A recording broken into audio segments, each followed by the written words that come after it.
When my grandfather asked me to choose one of the Johnson brothers for marriage, I chose Ethan, Caleb's older brother. Everyone knew I had been Caleb's shadow since childhood. I once made myself deathly ill, begging to marry him. But on our wedding day, he ran off with Lily, the girl my family had supported for years, declaring he'd marry no one but her. I stood there in the wedding dress I had dreamed of, utterly humiliated. That's when I realized he had only accepted the engagement to publicly disgrace me. After being reborn, I avoided him at every turn. Then Ethan kissed me, and suddenly, the man who once ignored me started losing control. While preparing for my new wedding, I ran into Caleb at the mall. He walked over, clearly annoyed. "Arya, when will you give it a rest? Why follow me everywhere? You forced the elders to tie us together. Are you satisfied now?" I stayed calm. "I'm not following you. I'm here preparing for my wedding." He grabbed my wrist, his tone sharp. "Aren't you just stalking me?" I pulled away. "I didn't expect to see you." His friend joked. "Caleb, she's already picking out wedding things. Marrying her is pretty convenient." Caleb glared. "Arya, just because our families arranged this marriage, don't think you've won. Even if you get my body, you'll never have my heart." I looked him in the eyes. "Who wants your heart? I'm not marrying you." His expression darkened. "After everything you did to force me, now you're backing out?" His friend nudged him. "She's mad at you, man. Don't be so cold." Caleb softened slightly. "Fine, I'll show up to the wedding. But don't expect me to like you." Suddenly, a sound interrupted us. Lily stood there, stunned, wearing a delicate sundress. Caleb ran to her. "Lily, wait, it's not what you think." She covered her face and ran off. Caleb turned to me. "If Lily's upset, I won't let you off easy." I laughed bitterly. Did I even recognize the boy I once loved? That evening, Caleb brought Lily home with bags of gifts. I was on the couch, watching TV, ignoring them. He approached. "Arya, you saw me carrying everything. Why didn't you help?" "Why would I? None of it's for me. If my fiancé looks desperate for gifts, people will laugh at me." I reminded him calmly. "I'm not your fiancé." But he ignored it. Later, he tossed a box of blueberries at me. "Here, a reward. Don't say I mistreat you." I didn't touch them. Accepting them would make me feel like a stray begging for scraps. "You seem comfortable in my house," I said coldly. "Aren't you a guest?" He flushed with anger. In the same room, he pressed Lily to the wall and kissed her. "If anything upsets you, tell me. Don't let it affect your health." "I know. Caleb always treats me best," she replied sweetly. I turned off the TV and walked away, taking the longer path to avoid them. As I climbed the stairs, Caleb suddenly looked up, realizing I was there. He pushed Lily away. She didn't notice and looked at me smugly like she'd won. Back in my room, a message came from Lily. "Sister, even if Caleb promised you a wedding, the title of Mrs. Johnson will only ever be mine. Whatever happened last time will happen again. You can't beat me."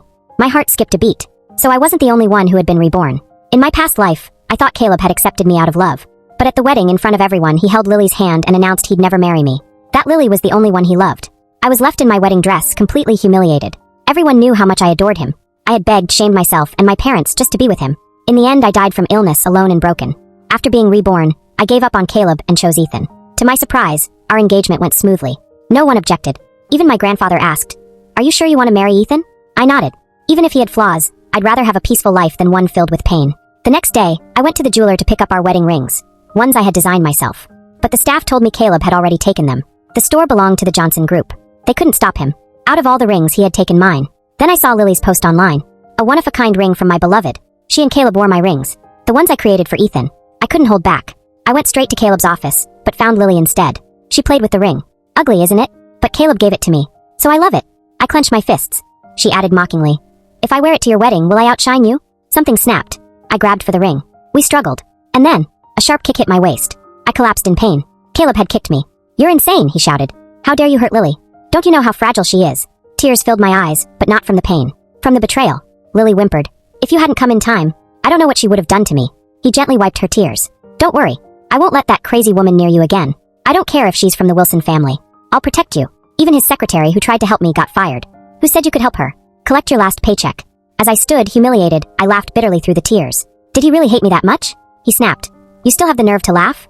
I told you, I don't love you anymore. She stole from me." "It's just a ring," he said coldly. "It was meant for me. What's the harm in her wearing it?"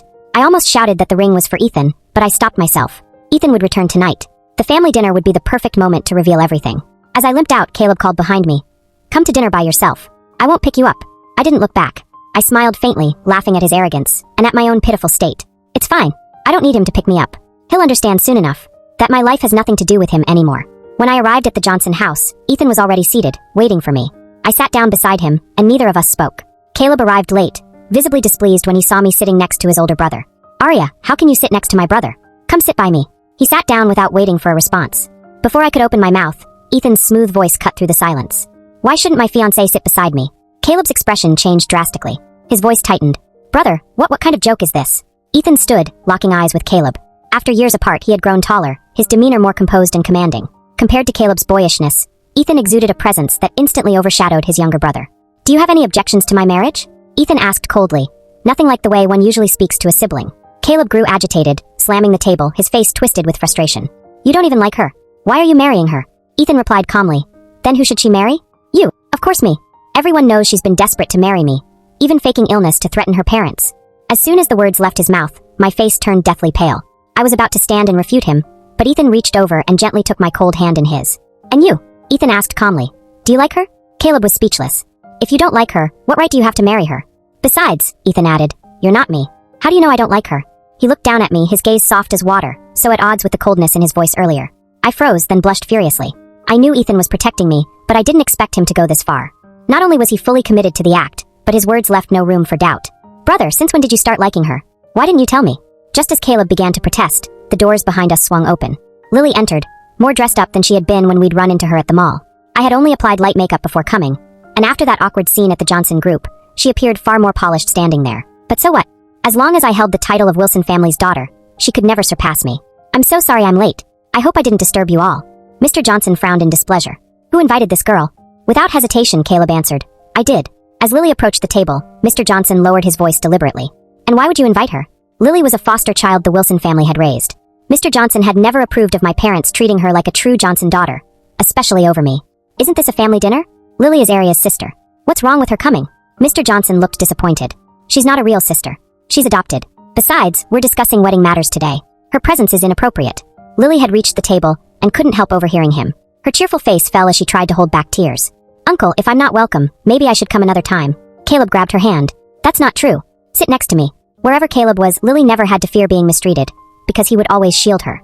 She sat down, blinking as she looked at me. Her lips silently mouthed the words, "Sister, what can you use to compete with me?" I didn't want to engage with her, but thankfully, Ethan spared me from the awkwardness by offering me a piece of fish. "The sea bass has no bones. You can eat it without worry." He was incredibly thoughtful, attentive to my preferences. I had always loved eating fish, something Caleb never knew, but Ethan did. I blushed and murmured, "Thank you."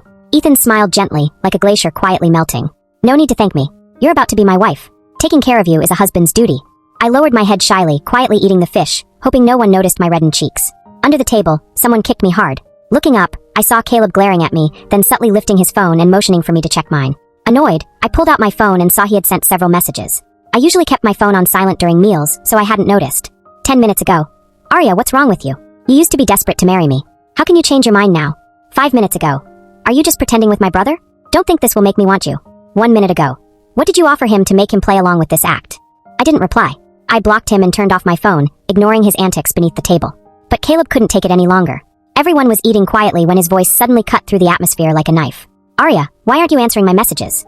I calmly picked up a napkin, dabbed my lips, then stood and splashed my water in his face. The cold water streamed down his head. Caleb sat frozen, stunned. Lily shrieked beside him. "Arya, what are you doing splashing Caleb?" She caught herself. Sister, what are you doing?"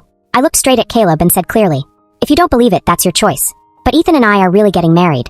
Please stop bothering me. I've already blocked you." Caleb scoffed and tilted his head. Sure. You're really marrying my brother. I must have been delusional. In the future, don't come crying to me begging to take you back." Lily had come today to make a show of herself. Now, hearing Caleb say that, she took the opportunity to play the victim. "Sister, are you fighting with Caleb because of what happened today?" "It's my fault. If you really want the ring, I'll give it to you." She made herself look pitiful, tears glistening at the corners of her eyes, trying to win everyone's sympathy. She even gave Ethan a sorrowful look. But Ethan's attention wasn't on her. He turned to me and asked, "What ring?" I explained everything. Ethan's expression gradually darkened. "Lily, I didn't know it was your wedding ring. If I had known, I would never have accepted it." Lily bit her lip, holding back tears, her eyes full of grievance. "You took the rings meant for Arya and me," Ethan said coldly. "If she wasn't so gracious not to hold it against you, I'd be demanding an explanation." "Brother, is it really that serious?" "It's just a pair of rings. The jeweler has plenty," Caleb said. Ethan didn't hold back. "Don't think I won't reprimand you just because you're my brother. Anyone who disrespects Arya, I'll deal with them one by one." The family dinner ended in tension, but the wedding preparations moved forward. Yet uneasiness lingered within me. Part of me felt things were going too smoothly. The other part feared that, knowing Lily had also been reborn, she might try to sabotage the wedding. Since that intense confrontation, Caleb hadn't messaged me again. I was gradually adapting to life without him, detaching from the past, and focusing on planning my future with Ethan. As I spent more time with Ethan, I found myself drawn to him. He shed all his CEO airs around me, and treated me with genuine respect. So much for the rumors about him being cold and ruthless. Slowly, I realized, even if he had some physical issue, a platonic marriage wouldn't be the worst thing. Until the night before the wedding, when I received a call from one of Caleb's friends. "Hey sis, Caleb's drunk and making a scene. Can you come pick him up? I refused. Let Lily get him. I'm getting married tomorrow. I'm busy. His friend sounded desperate. He won't let us call Lily. We don't know what to do. Big sis, little sis. That's how his friends referred to me and Lily. I could hear the sound of vomiting through the phone. Sis, please come quick. My mom's calling me home. If you don't come get him, I'll just dump him on the street to sleep. I took a deep breath. Send me the address. His friend chuckled before hanging up, then turned to the person beside him with a smirk. See, I told you Arya still has a soft spot for him. She can't let him go. Caleb had drunk a lot. His eyes were hazy, making it hard to tell if he was truly drunk or just pretending. Thanks, you can go now, I told his friend. He grabbed his jacket from the chair and quickly left. Before heading over, I messaged Ethan, letting him know Caleb was drunk, and sent him the address of the restaurant. At the barbecue stand, I spotted Caleb from afar. He was slumped over the table, his hair tousled by the wind. Clearly uncomfortable from drinking too much, he kept rubbing his face against the wooden surface. I walked over, hands in my pockets, and stood beside him, meeting his unfocused gaze. Didn't you say we'd have nothing to do with each other anymore? Arya, why did you still come? I didn't have the heart to tell him it was because I couldn't carry him by myself, and that his brother was already on the way. The next second, he stood up and suddenly pressed his burning lips against mine. The strong stench of alcohol overwhelmed my senses. I instantly pulled back and slapped him across the face. Pretending to be drunk now, are you? Caleb stood frozen from the slap. When he came to his senses, he suddenly grabbed me tightly, locking me in his arms and refusing to let go. I struggled, trying to break free, but his strength overpowered me. As a woman, I simply couldn't fight him off. Out of desperation, I kneed him hard between the legs. Caleb cried out in pain, doubling over. It took him a long time to recover. I didn't even look at him. My eyes scanned the surroundings anxiously. Where was Ethan? If he didn't show up soon, I really would leave Caleb on the street. If he got robbed in the middle of the night, that'd be his problem. Caleb approached again, face pale, and hugged my legs. His shoulders trembled as he spoke, his voice thick with sobs. Arya, if it's marriage you want, I can marry you too. Just please don't marry my brother. I'm begging you. I kicked him away and slapped him again, harder this time. I'm marrying your brother tomorrow. Don't say things that can be misunderstood. Caleb's eyes filled with pain and despair. Arya, do I really disgust you that much? My cold rejection, my clear repulsion, it wounded him deeply. I'll say it again. I'm marrying your brother tomorrow. But you haven't registered the marriage yet, he argued. Even if you go through with the wedding, as long as you're unwilling, I can pretend it never happened. If you're willing, I'll marry you right now. His voice was sincere. Painfully so. In the past, I would have cried from hearing that. I had loved him too. I had waited over a decade for these words. But only after I gave up completely did he decide to turn back. It was too late. Everything was too late now. I had made space in my heart for Ethan. I wouldn't let anyone else in again. Caleb Johnson, listen closely. I stopped liking you a long time ago. Everything that happened in the past was just my foolishness. If it caused you trouble, I apologize right here and now. But don't say such nonsense again. From now on, I'll be your sister-in-law, and you'll be my brother-in-law. Let's keep our distance. Caleb stepped forward, trying to grab my hand. Arya, are you angry because of Lily? I was just messing around with her. I never planned to marry her. As long as you agree to marry me, I'll cut her off completely. Before he could finish, a fist crashed into his face. Caleb spun like a top, his head hitting the table. Blood trickled from the corner of his mouth. Ethan stood there, eyes blazing with fury. He hadn't held back, not even for his own brother. I told you not to harass my wife again. Don't think I won't act just because you're my brother. I fell into Ethan's arms, and in that moment, years of bitterness and heartbreak poured out of me. I cried uncontrollably, my sobs unstoppable. The sorrow of 2 lifetimes finally had a release. Ethan gently stroked the back of my head. I'm sorry I came late. Then he turned to the side. Mr. Zhang, take the young master home. Keep a close eye on him before the wedding tomorrow. Mr. Zhang, the Johnson family's butler, nodded in understanding. Ethan's words made it clear. He wanted Caleb under watch. He wouldn't let anyone ruin our wedding. The next day, before the ceremony, I waited in the backstage dressing room, adjusting my gown, waiting for the auspicious hour. The door slowly opened. Ethan stepped in, dressed in a perfectly tailored suit. Every button was fastened, the fabric smooth and crisp, giving him an air of solemn elegance. He had even styled his hair specially for the occasion. Ethan's features were striking, sharp, noble, undeniably handsome. He leaned against the doorframe, narrowing his eyes as he looked at me like I was a piece of art. I blushed deeply, too shy to meet his gaze. He walked over unhurriedly. The steady sound of his leather shoes against the floor was like a countdown, each step building the tension. He lifted me with ease, placing me gently on his lap, forcing me to meet his eyes. Arya looks stunning today. Why are you hiding that beautiful face? He looked at me, eyes dark with intensity, filled with something deeper, something that stirred the air between us. Then he leaned in, and his lips met mine. His long eyelashes fluttered, brushing against my skin and leaving a ticklish sensation. Then the kiss deepened. Ethan slowly stole the air from my lungs until I could barely breathe. When he finally pulled away, he let out a soft chuckle. Silly girl, did you forget to breathe while kissing? I stammered, still clutching his arms. I've never really learned how to kiss properly. Besides, aren't you unable to, you know? Sensing danger, Ethan's hand buried itself in the back of my hair. His voice dropped, his tone not so gentle anymore. Who told you I can't? My mind went blank. Oh right, back in my past life, everyone had spread rumors that he had some kind of physical issue. He leaned close and whispered devilishly in my ear. Tonight, I'll show you whether I can or not. I shuddered, trembling at the magnetic pull of his voice. All right, I've eaten all your lipstick. Touch it up before the ceremony starts. Looking back at the mirror, I saw myself still sitting on Ethan's lap, lips red and swollen from his kisses, my face flushed and helpless. I quickly averted my gaze and tried to get up, but Ethan wrapped an arm around my waist and wickedly pressed me down, making me fall back into his embrace. The wedding's still a while away. Let me hold you a little longer. I leaned against his chest, gently hugging him back. The moment was tender and quiet, until loud shouting erupted outside the dressing room.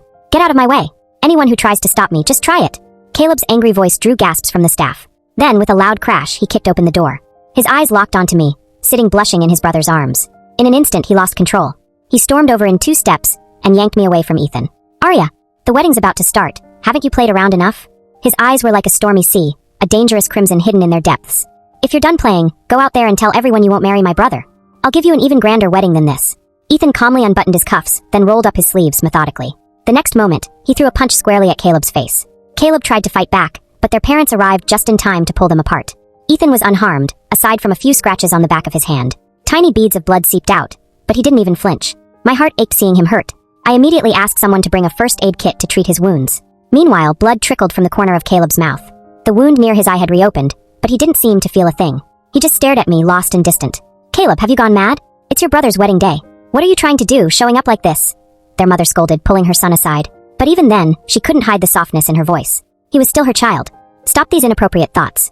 Arya is about to become your brother's wife. If word gets out that the younger brother tried to steal the bride, how will our family face society? Caleb's face turned ashen. He tugged at the corner of his mouth bitterly. Arya was supposed to be my wife. He's the one who stole her from me. He shook off his mother's hand and walked toward me. Ethan instinctively stepped in front, shielding me. Arya, just tell me the truth. Do you still love me? If you say yes, I'll take you away right now. My palms were sweating as I clutched Ethan's sleeve. But I answered without hesitation. Your brother and I are truly in love. Caleb's expression twisted. How can you be truly in love when you've barely known each other? Arya, I don't believe it. Ethan raised an arm to block Caleb's path, keeping us apart. The truth is I love her, and she loves me. Is that clear? If so, get out of our way. I don't want to see you at my wedding. If you insist on causing trouble, I won't hold back, not even for our parents' sake. You know exactly what I'm capable of. Caleb's face went stiff as he watched Ethan walk me out of the room. I touched up my makeup and entered the wedding hall at the auspicious hour. All eyes were on me, including my husband's. And in the far corner, silently weeping like a lost dog, was Caleb. After the wedding, Ethan's parents told me that Caleb didn't stay for the ceremony. He left midway, boarding a flight abroad the same day. He didn't return for many years. Among those he left behind was Lily, the Wilsons' adopted daughter. She used health issues as an excuse to travel abroad repeatedly, ostensibly for treatment but really to look for Caleb. But judging by the disappointment in her eyes each time she came back, she never found him. Eventually, she gave up and agreed to a marriage arranged by her parents. On our wedding night, I waited in the bridal chamber. Ethan's friends had forced him to drink quite a bit. By the time he returned, it was late. He collapsed on the bed. I couldn't tell if he was drunk. I was about to get up and make him some soup when he grabbed my wrist. He laid his head on my lap, his voice low and lazy. I'm not drunk, just tired. Let me rest here for a bit. If you're tired, I'll run you a bath, I said. We can sleep early. We're both exhausted. No need to push ourselves. I looked down and saw him smiling. What are you smiling about? Ethan closed his eyes. I'm smiling because I married the woman I love. Can I be happy? I knew he wasn't lying. So I asked, Ethan, when did you start liking me? He tilted his head, thinking. When you were 16, the first time you came chasing after Caleb all the way to our house. For me, it was love at first sight. So in my past life, the reason he never married was because of me. My eyes stung, and warmth flooded my heart. Thank you for loving me. Ethan sat up and scooped me into his arms. Hey, what are you doing? He headed straight for the bathroom. Didn't you just thank me? He said, smirking. So I'm claiming a little reward. That's not too much, is it? 3 months later, I began having terrible morning sickness and couldn't keep anything down. Ethan personally cooked for me, experimenting with new recipes every day. This is all your fault, I grumbled. Now I can't eat anything and I've lost 2 more pounds. Ethan hugged me gently from behind. Yes, it's all my fault, he said, kissing my cheek. Please be kind to me, my lady. Just try to eat a little more.